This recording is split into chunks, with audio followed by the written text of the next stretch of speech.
तो CSIR NET GATE life science का question देखते हैं आज। तो इसमें पूछा गया है twin membrane proteins v SNARE and t SNAREs act as anchors when two vesicles fuse into one during molecular transport in the cell. These SNARE proteins are found in membranes of all except, मतलब इसमें पूछा गया है कि जो ये snare protein होती हैं ये सभी में पाई जाती हैं, ऐसी कौन सा मतलब यहाँ पे दिया हुआ वो है जिसमें नहीं पाई जाती।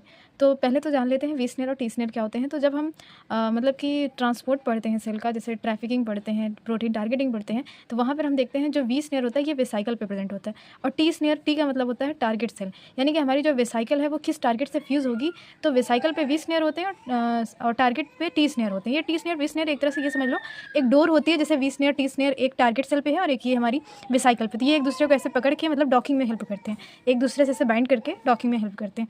तो देखा जाए तो ये कहाँ पे होता है, ये प्रोसेस जो है अगर हम देखें तो कहाँ कहाँ पे हमें देखने को मिलता है। प्रोटीन टारगेटिंग जब हम पढ़ते हैं या फिर प्रोटीन में हम लोग वेसाइकल के थ्रू जो ट्रांसपोर्ट पढ़ते हैं वो कहाँ पे होता है, जहाँ पे होगा वहीं वहीं पे ये सारी मतलब ये पाया जाएगा वी स्नेयर टी स्नेयर। तो माइटोकॉन्ड्रिया जो होता है वहाँ पे हम ये नहीं देखते।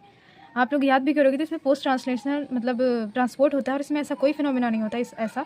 बल्कि इसके अलावा अगर हम देखें तो गोल्जी कॉम्प्लेक्स में हम ये चीज़ देखते हैं जहाँ पे हमारा जो कोप 1 वेसाइकल होती है, कोप 2 वेसाइकल होती है, इंडोप्लाज्मिक रेटिकुलम, इन दोनों में हमने पढ़ा होगा जो कोप 1 कोप 2 वेसाइकल के थ्रू ट्रांसपोर्ट होता है, तो उसमें वी स्नेयर टी स्नेयर आते हैं डॉकिंग के लिए। अर्ली एंडोसोम में भी वी स्नेयर टी स्नेयर काम आते हैं, बट माइटोकॉन्ड्रिया में ऐसा कुछ नहीं होता। तो माइटोकॉन्ड्रिया हमारा सही ऑप्शन होने वाला है।